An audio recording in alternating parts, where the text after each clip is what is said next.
আসসালামু আলাইকুম রহমতুল্লাহ। আলহামদুলিল্লাহ ওয়াসসালাতু ওয়াসসালামু আলা রাসূলিল্লাহ। টাইটেল দেখেই বোঝা যাচ্ছে জিন জাদু শরীরে থাকা এবং কবিরাজ বা জাদুকর যাদেরকে জাদু করে রেখেছে তাদের উপরে কিভাবে বদদোয়া করা যায়, তাদের ধ্বংস এবং শরীরে থাকা জিনকে কিভাবে খরুজ করা যায়। রমজানুল মোবারকের এমন একটি সময় যে সময় সবসময় দোয়া কবুল হয়। অন্য মাসে যেভাবে আজানের সময়, একামতের সময়, জুমার দিন, তারপরে আপনার অন্য সময় যে দোয়া কবুল হয়, রমজানুল মাসে সবসময় দোয়া কবুল হয় সুবহানাল্লাহি ওয়া বিহামদিহি।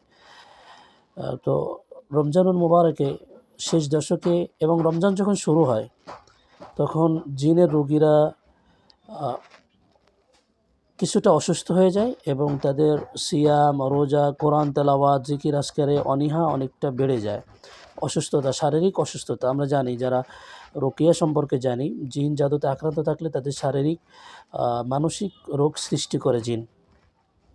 তো এটাও অনেক সময় বৃদ্ধি হয়ে যায়, যার কারণে দেখা যায় ইবাদতে সমস্যা হয়। শেষ দশকে আর একটু বেশি সমস্যা হয়, কারণ এই সময় আল্লাহ সুবহানাহু ওয়া তাআলার রহমাত, মাগফিরাত, নাজাত আরও বেশি থাকে। তো আমরা যারা জাদু করেছে বা যে সমস্ত জিন ক্ষতি করতেছে তাদের জন্য বদদোয়া, লানাত। হ্যাঁ, যেভাবে আমরা রুকিয়ার সময় বলি লানাতুল্লাহ আলা সাহিরিন, যে জাদু করেছে আল্লাহ তাকে ধ্বংস করে দেন। তো কোরআনুল কারীমের কিছু আয়াত আছে, এগুলো যদি আমরা লম্বা সময় ধরে, যেহেতু রমজানুল মুবারক দোয়া কবুলের মাস, তো বেশি বেশি দোয়ার মাধ্যমে যেন আমরা সুস্থ হতে পারি। তবে এটা একা একা বা পার্সোনালি করাতে এটা অনেক সময় সমস্যার কারণও হতে পারে। এই জন্য রাক্কির সাজেস্ট বা রাক্কির পরামর্শ অনুযায়ী যদি করা যায় সেটা আপনার জন্য আরও বেশি ভালো হবে। তো দীর্ঘ সময় কোন সময় দোয়া করব রমজানুল মুবারকে? ইফতারের আগে এই দোয়া করতে পারি, সেহরির পরে এই দোয়া করতে পারি, এবং কদর যে বেজোড় যে রাতগুলো আছে সেই রাতগুলোতে আমরা এই দোয়াগুলো করতে পারি। যেমন সূরা আহজাবের আয়াত আছে 25 নম্বর আয়াত, এই আয়াতটা আমরা পড়তে পারি। সূরা আহজাবের 68 নম্বর আয়াত আছে, এটা আমরা পড়তে পারি। সূরা লাহাব আছে, এটা আমরা পড়তে পারি। তারপরে হাসবুনাল্লাহু ওয়া নি'মাল ওয়াকিল, দুরুদ পড়তে পারি, দুরুদ ইব্রাহিম, বা আল্লাহুম্মা সাল্লি ওয়া সাল্লিম আলা নাবিয়িনা মুহাম্মদ, বা যদি না পারি শুধু সাল্লাল্লাহু আলাইহি ওয়াসাল্লাম পড়তে পারি।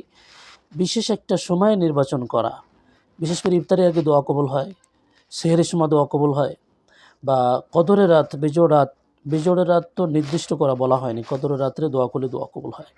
তো আমাদের জীবনের লাস্ট রমজানুল মোবারক মনে করে যদি আমরা দোয়া করি, মানে মনের গভীর থেকে যদি আমরা দোয়া করতে পারি, আল্লাহ সুবহানাহু ওয়া তাআলা অবশ্যই শুনবেন। অনেকে যারা জিন জাদুতে অনেক বেশি আক্রান্ত, আমার কিছু রোগী আছে, তারা খুব নিরাশ হয়ে যান।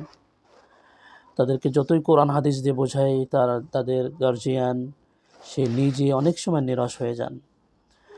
তো দীর্ঘদিন রুকিয়া জগতে থাকার কারণে এতটুক অবশ্যই বলা যায় যে আল্লাহ সুবহানাহু ওয়া তাআলা কোরআনে যেটা বলেছেন এটা 100%, ইদা মারিদতু ফাহুয়া ইয়াশফিন। আল্লাহ সুবহানাহু ওয়া তাআলা রোগ দেন, আল্লাহ সুবহানাহু ওয়া তাআলা শিফা দান করেন।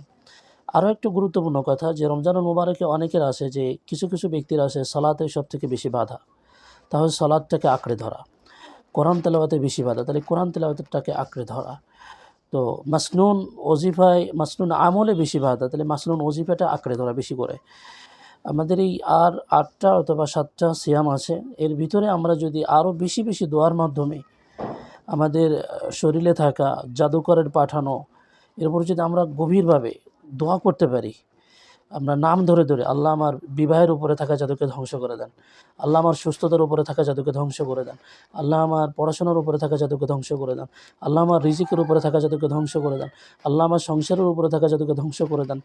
এভাবে করে যদি আমরা আমাদের প্রত্যেকটা পয়েন্ট ধরে ধরে, চুলের সৌন্দর্য, চেহারার সৌন্দর্যের উপরে থাকা, হ্যাঁ, এই সমস্তর উপরে যদি আমরা ধরে ধরে দোয়া করতে পারি, আধা ঘন্টা, পৌনে 1 ঘন্টা, 1 ঘন্টা আমরা যদি দোয়া করতে পারি, অবশ্যই আল্লাহ সুবহানাহু ওয়া তাআলা, এমনকি যারা যেভাবে কষ্ট পাচ্ছেন ওইভাবে আল্লাহর কাছে দোয়া করা, যে আল্লাহ আমার উপরে যে জাদু করেছে তুমি তাকে ল্যাংড়া করে দাও, তুমি তাকে ধ্বংস করে দাও, দুনিয়াতে এর স্বাদ তাকে আস্বাদন করো, এভাবে করে দোয়া করা। দুনিয়াতে জন্য যে জাদু করেছে আল্লাহ, আমি যে কষ্ট পাচ্ছি ওই কষ্টটা তার উপরে দাও।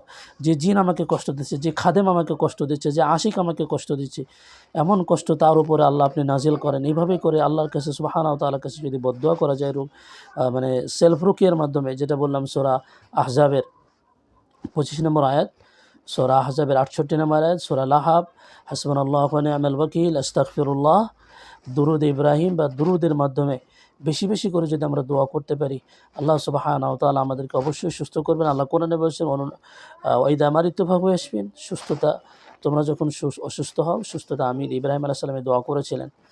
আর কোরআনে তো আল্লাহ বলেছেন, ওয়ানুনাজ্জিলু মিনাল কুরআন মা হুয়া শিফাউ ওয়া রাহমাতুল লিল মুমিনিন, এটা অবশ্যই মুমিনদের জন্য শিফা। এই জন্য আল্লাহ কোরআনে বলেছে, ওয়ালা তাহিনু ওয়ালা তাহজানু ওয়া আনতুমুল আ'লাউনা ইন কুনতুম মুমিনিন, তোমরা যদি মুমিন হও তোমরা ভয়ও পাও না, তোমরা চিন্তিত হয় না, অবশ্যই তোমরা সফলকাম হবে। এই জন্য যারা জিন জাদুতে অনেক দীর্ঘদিন আক্রান্ত, নিরাশ হওয়ার কিছু নাই। কারণ আমরা হাদিস থেকে জানি আল্লাহ রাসূল সাল্লাল্লাহু আলাইহি ওয়াসাল্লাম রুকিয়া করতেন, সাহাবায়ে কিরাম রুকিয়া করতেন।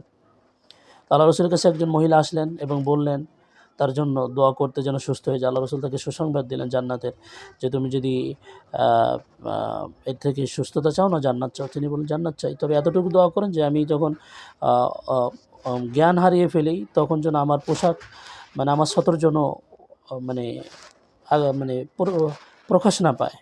আল্লাহ রসুল তার জন্য দোয়া করলেন। তো এই জন্য আমরা মমিন, একটা কাঁটা ফুটলেও তার প্রতিদান আল্লাহ তাকে দিবে। এই জন্য বেশি বেশি করে দোয়া করা। আল্লাহ সমস্ত জিন জাদু রোগীদেরকে আল্লাহ শেফা আজালা কামিলা দান করুক। আসসালামু আলাইকুম ওয়া রাহমাতুল্লাহ।